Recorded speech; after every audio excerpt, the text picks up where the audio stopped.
Assad was tall and slender, but there was something very awkward about his appearance, like he was constructed of random body parts that did not belong together.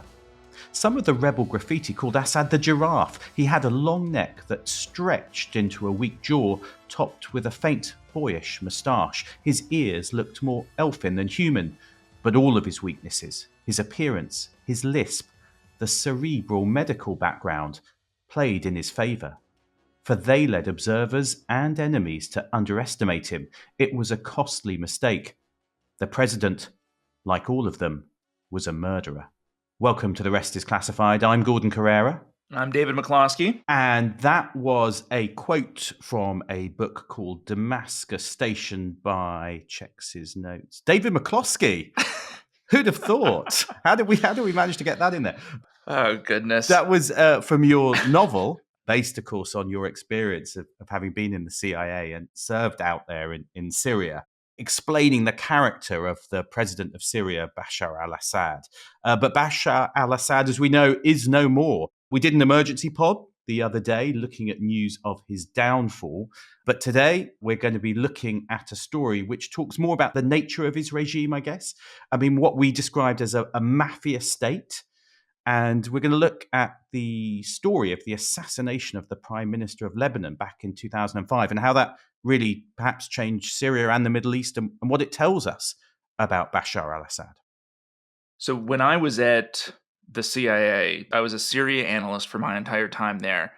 We had a running conversation, sort of tongue-in-cheek, but with enough connection to reality to be useful analytically, to say, is Bashar Michael, Fredo, or Sonny? The sort of three sons of Don Corleone from The Godfather. Which one is he? Is he Michael, who is sort of this, I guess, relatively unassuming character who steps into his father's shoes over time and is maybe the unlikely successor? Is he Sonny, the sort of charismatic but brash and violent, hot-headed, older son, heir to the Don, or, supposed heir to the Don? Or is he Fredo, the sort of meek, younger son who ends up losing everything and perishing? So which one is he?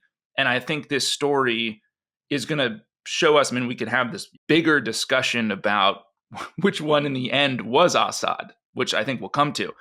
But I think to set this story up, this is really about Bashar becoming Michael in the first few years of his reign.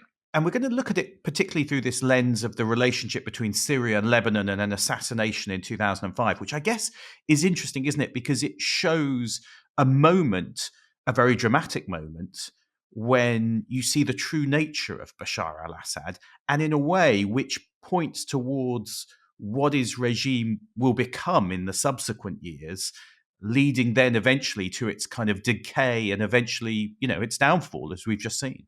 Yeah, I think that we could say that the seeds of Bashar's destruction, the very early sort of kernels of that, are going to be laid in this period of the story we're going to talk about today, because this is a period in which Bashar will have a choice about whether he is going to run his regime like an organized crime syndicate, or whether he's going to attempt to turn this government, this regime, Syria, into a more, I guess, normal government. And what we'll see very profoundly here in the story is that he chooses the path of violence, and he eliminates rivals to consolidate his power and becomes the Don. So let's set the scene a little bit.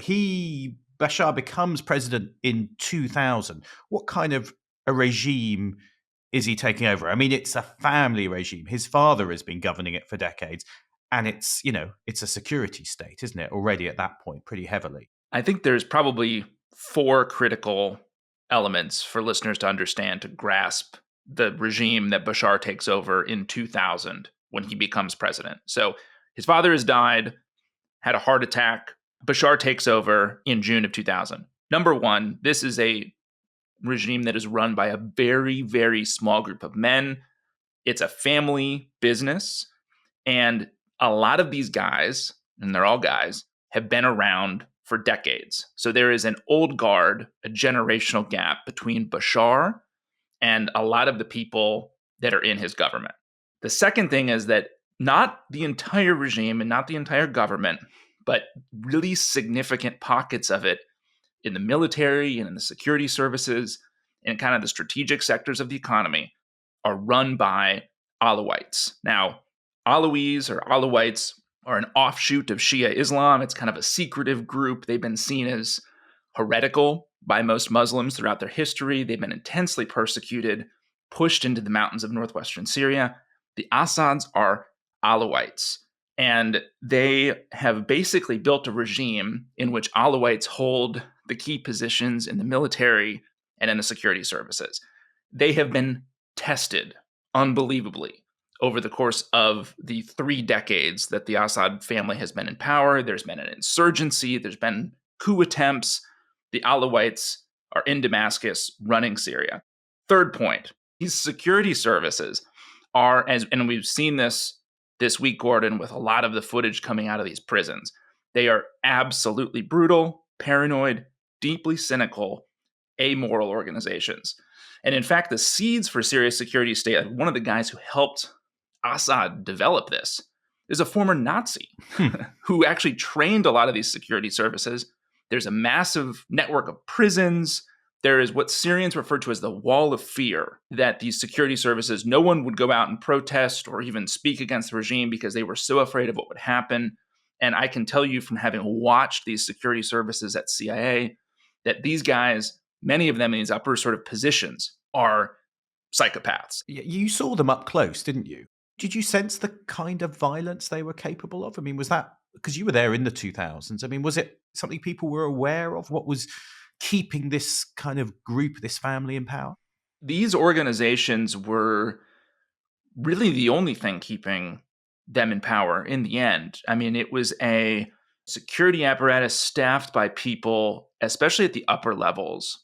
Not everyone was like this, of course, the foot soldiers, but who I think you could properly describe as psychopaths. I mean, the ideas that they would propose for putting down unrest. I mean, it was things like, we're literally going to murder everyone in the square. Let's light the squares on fire so that no one can protest or that people will be burned alive. I mean, there was a deep, I think, cynicism that infected these organizations and that made them extremely capable of using violence against their own people. Now, the fourth bit here, which is really important for the story we're going to tell, is that Syria in this period, it's hard to imagine now with what's happened, over the past 13 years of civil war, but Syria in the early 2000s had a colony, and that colony was the neighboring country of Lebanon.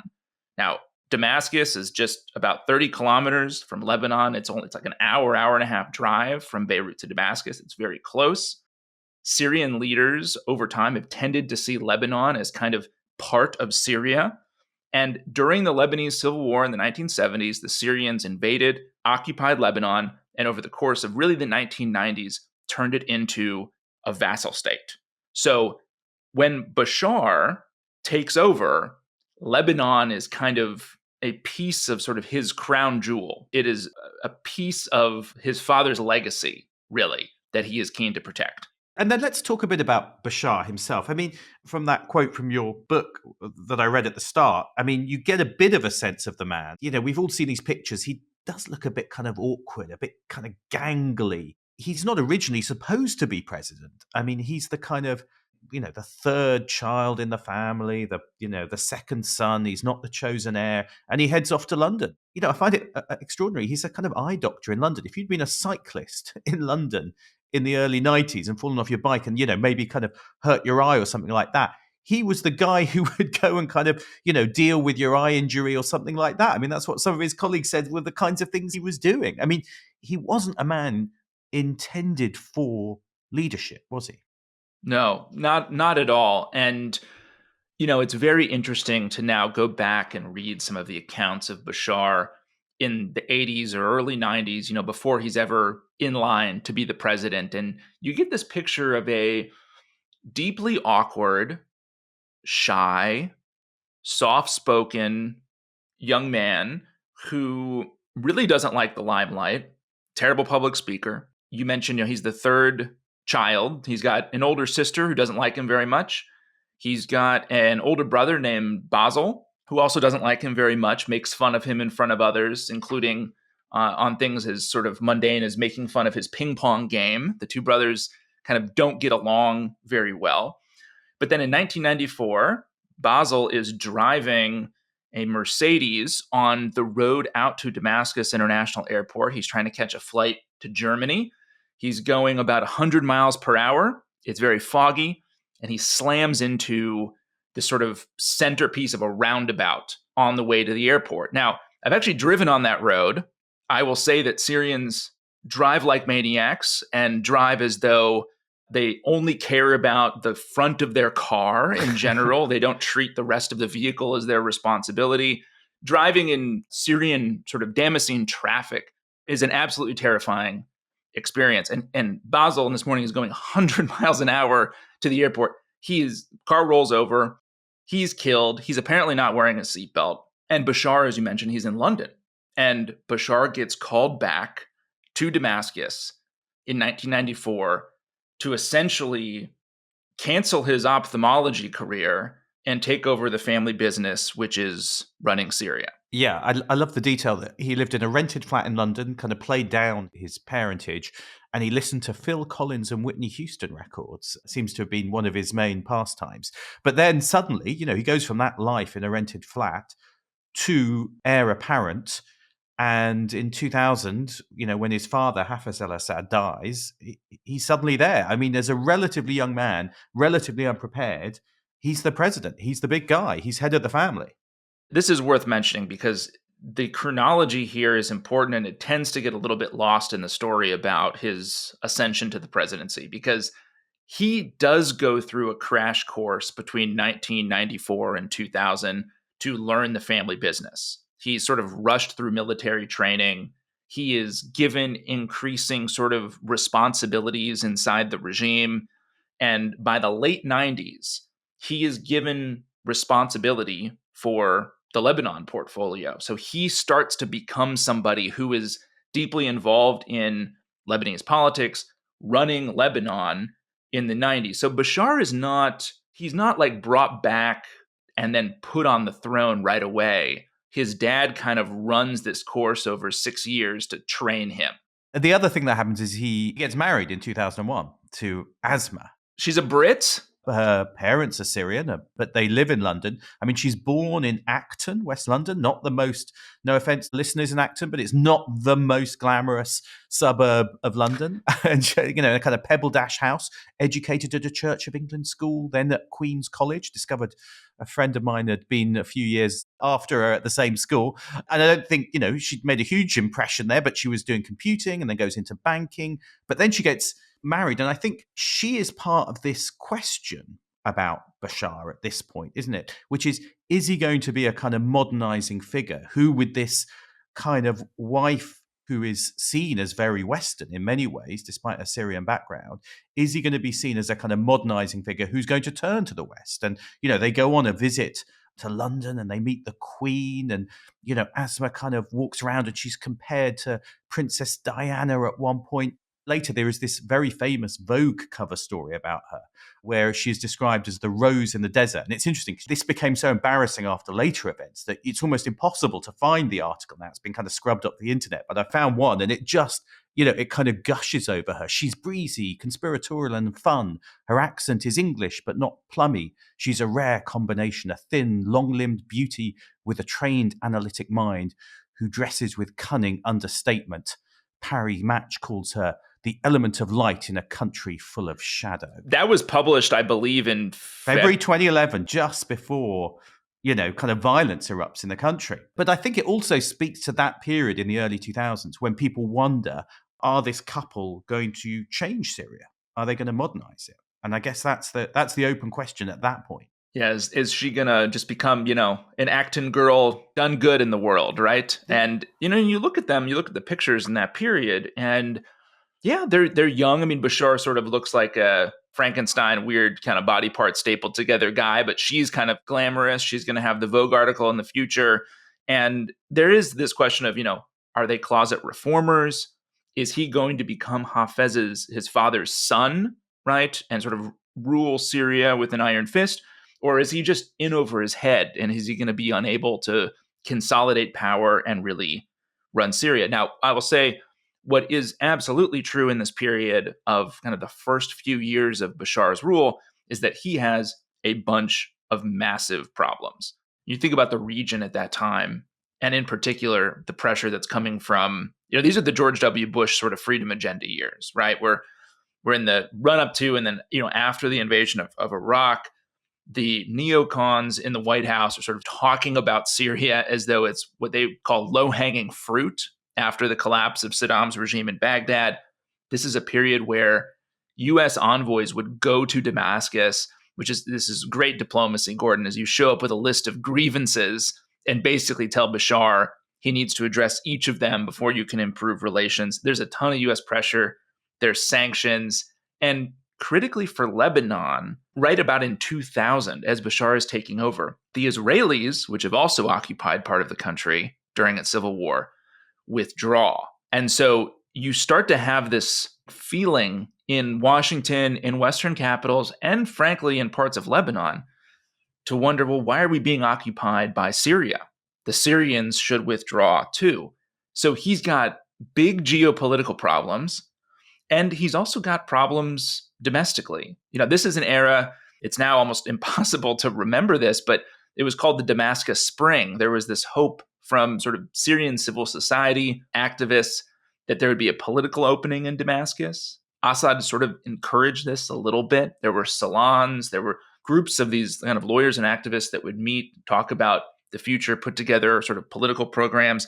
And inside the regime, Bashar has not yet consolidated his power base. He's still got these old guard guys who grew up with his dad, who built the regime with his dad, many of whom look at Bashar and say, this guy's a punk. He should not have been the leader.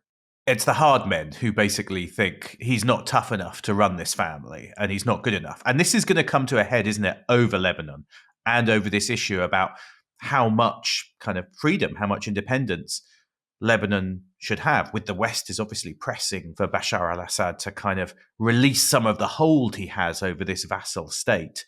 And it's really going to come to a crux over one particular person in Lebanon. That's right. And I think it's good to set up a little bit here of, okay, how were the Syrians actually running Lebanon in this period? Because one of those hard men that you just mentioned, one of these guys who grew up with Bashar's father, is a guy named Ghazi Kanan. He is kind of the definition of an old guard figure. He is a contemporary of Bashar's father. He's sort of this wily, brutal, ruthless guy. He is the Assad regime's proconsul in Lebanon, right? He runs Lebanon essentially as if he's the governor. He has basically been running it for almost 20 years. By the time Bashar takes power, he's been running it since the early 80s. Ghazi Kanan kind of has these, I think, in a sign of just how feudal this relationship is.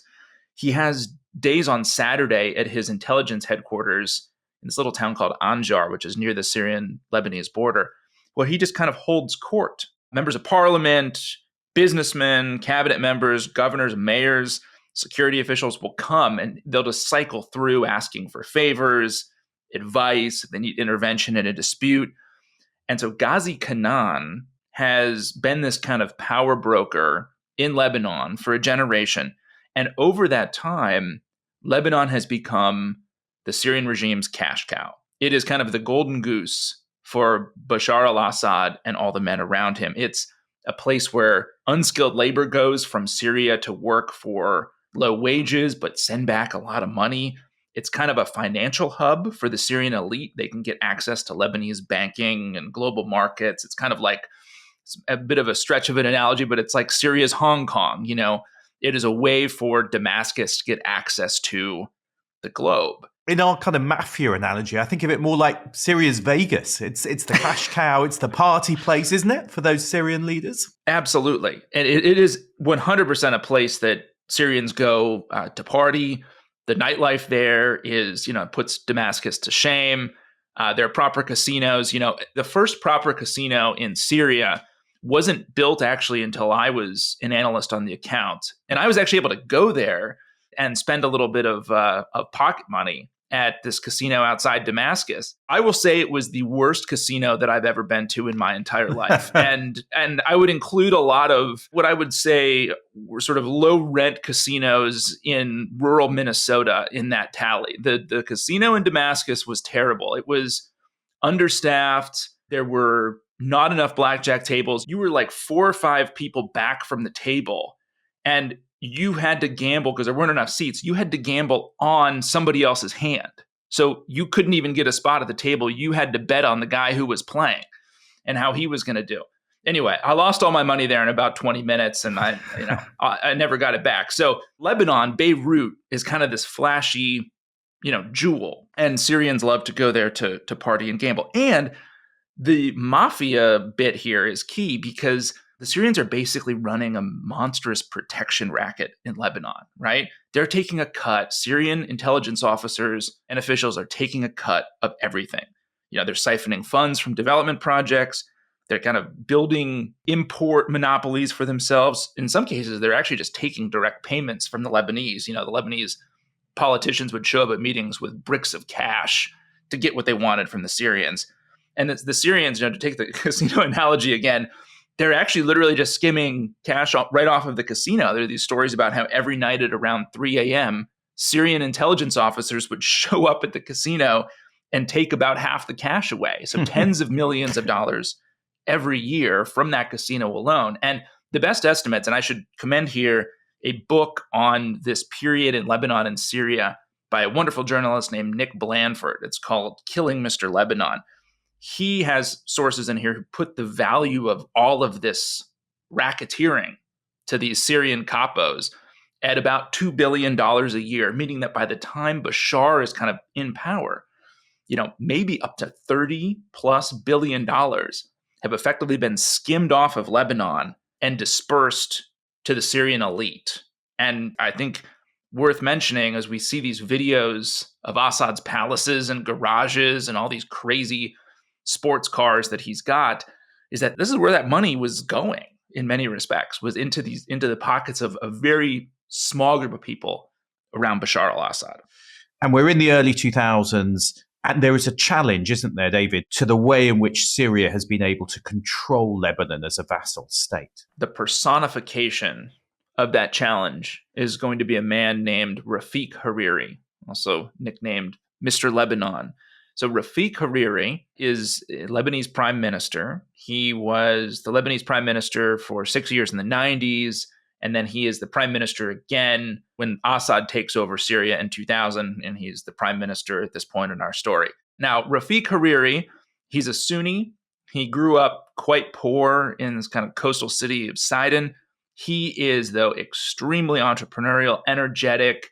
He works for almost 20 hours a day. He is hugely charismatic. I mean, in all of the kind of writing on Rafiq over the past couple decades, I mean, you get the sense from people that he just had a really deep impact on them. And he is a construction billionaire. He got his big break in the 70s actually doing construction projects for the Saudi royal family, becomes their preferred contractor, which turns out is a very lucrative gig. He's a billionaire. So he is the wealthiest guy in Lebanon. He is a Sunni, not an Alawite, not a Shia. He's a Sunni.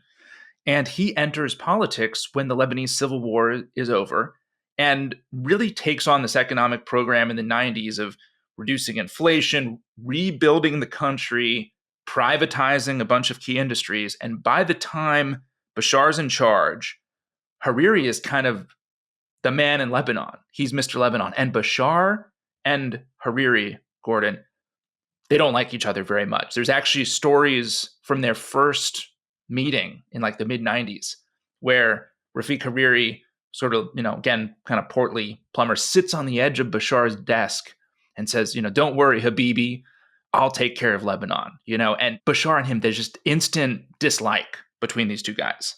I encountered Hariri once in Lebanon. In March 2002, there was an Arab summit in Beirut, which I went to, and I was working there. And I produced an interview with him. And one of the things I remember was he had all these incredibly young, quite glamorous, kind of westernized aides around him.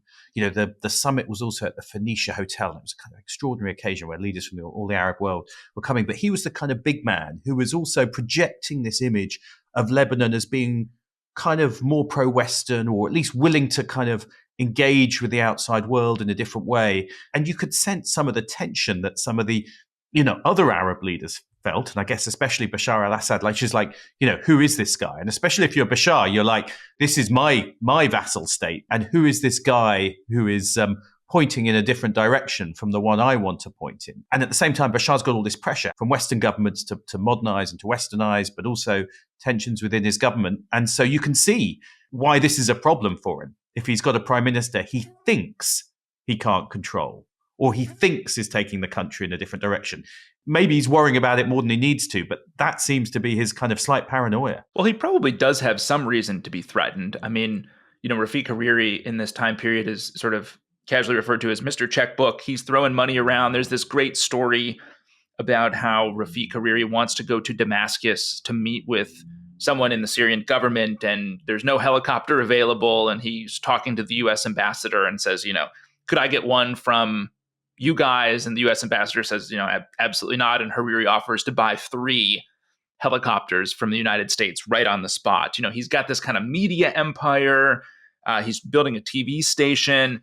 And he's kind of, his detractors in this period will say, this guy's trying to run Lebanon like a Saudi prince. And he's also, and I think it's important to note, he is really the face of the Lebanese sort of economy. He's more or less, the Syrians had kind of seen him as their money guy to run the economic structures in Lebanon. But he is involved in the corruption there, right? There's stories about him, bribing ministers of parliament with cash to sort of approve construction projects and things like that. And as you mentioned, Gordon, very threatening to Bashar, I think, and something that feeds the resentment, is that Rafiq Hariri has this very interesting Rolodex of foreign friends. He's close personal friends with the Saudi king. He's close personal friends with French President Jacques Chirac. And so he's kind of positioned himself as a broker for Lebanon and Syria's foreign policy in a way that I think is deeply offensive to Bashar and upsetting. And of course, if you're Bashar, and back to our model of being a kind of mob boss, you don't want to lose your turf. This is your place. This is your kind of Vegas. You don't want either, someone else thinking they can run it, someone else bringing their influence in, or some guy you thought was your guy taking it over. And so, that's the way Bashar reacts, isn't it? He's also maybe got to show to his people around him that he is the tough guy. If you're Bashar, he wants to show to the hardliners around him that, hey, I can be the tough guy, and I'm not going to be pushed around by this Hariri in Lebanon. I can do the tough stuff as well. I'm not some weakling that you think I am. That feels to me like what's going on with him at this point, which is going to kind of draw him into confrontation. And there's just Hariri, as it becomes very clear, has a very different vision for Lebanon than Bashar does. He kind of sees Lebanon as being an equal to Syria. He wants Lebanon to be independent, or at least for him to sort of be able to dictate when it's independent. And he's also, I think it's impossible to, sort of overstate this too. Again, you kind of have this generational gap that appears. Bashar is the age of Hariri's sons. And so it's deeply offensive for Bashar, who's like, I'm the Syrian president, you are a Lebanese vassal, you will listen to me. But then on Hariri's side, he's thinking, I'm kind of a self-made man. I'm a billionaire. I'm friends with Jacques Chirac. I'm helping you. And by the way, you're my kid's age. He's known Bashar, seen Bashar since Bashar is a kid. So there is, I think, a deep kind of resentment that starts to form here. And the other thing that becomes really critical to this story, and again, continues the sort of mob theme, is that Hariri, as that money man, has been building financial connections, or frankly, just buying off people inside Bashar's regime. We mentioned Ghazi Kanan, who's the head of Syrian intelligence in Lebanon before the break. Hariri and Kanan have made a ton of money together and have built this kind of symbiotic relationship where they're actually quite close to one another. I mean, Ghazi Khanat has actually gone to bat for Hariri politically inside Lebanon. And there's a great quote from, again, this wonderful book called Killing Mr. Lebanon by Nick Blandford, which has, around the kind of time of Bashar taking power, maybe a few years in, a kind of Bashar loyalist saying, that son of a bitch Hariri, he's buying up the regime around us. He's bought up Ghazi Khanat. He's bought up some others. It's starting to become this feel of, this guy isn't protecting our interests in Lebanon. This guy's actually reaching, his tentacles are coming from Beirut into Damascus to try to actually impact our turf, right? He's taking over our turf. And so at that point, I guess Bashar, decides he's going to do something about it and decides he's going to put some pressure on him, but also perhaps take more dramatic action. And of course, Syria has a crucial ally, doesn't it? I mean, the Lebanese political scene is fiendishly complex. Different groups, different sectarian groups representing this kind of very complicated country. But among them is Hezbollah, the kind of Shia party, which is effectively an ally of Syria as well as Iran. And they are going to be the kind of group that President Bashar can turn to put some pressure on Hariri. Yeah, and I think, again, let's take the mob lens. Bashar starts to put his capos to work to squeeze Hariri, right? So Bashar has gotten closer to Hezbollah than his father ever was. His father sort of had this kind of suspicious relationship with the group. Father kind of saw them as, they're another element of this kind of vassal kingdom I've got, and I'll let others handle it. Bashar becomes more intimately involved with them and starts to lean more heavily on Hezbollah to sort of enforce Syria's diktat in Lebanon. He also does something critical, which is he removes Ghazi Khanat, the head of Syrian intelligence in Lebanon, from Lebanon, plucks him out. Guy had run the place for almost 20 years. He takes him out to really try to sever, I think, this link between Hariri and a lot of his friends in the Syrian regime. And he replaces Ghazi Khanat with this very thuggish character named Rustam Ghazali. He's a Bashar loyalist. He'll go on much later to run one of Syria's big intelligence agencies. He's this kind of chubby guy with a massive forehead. He's got expensive tastes, loves kind of fitting his very large body into tight suits.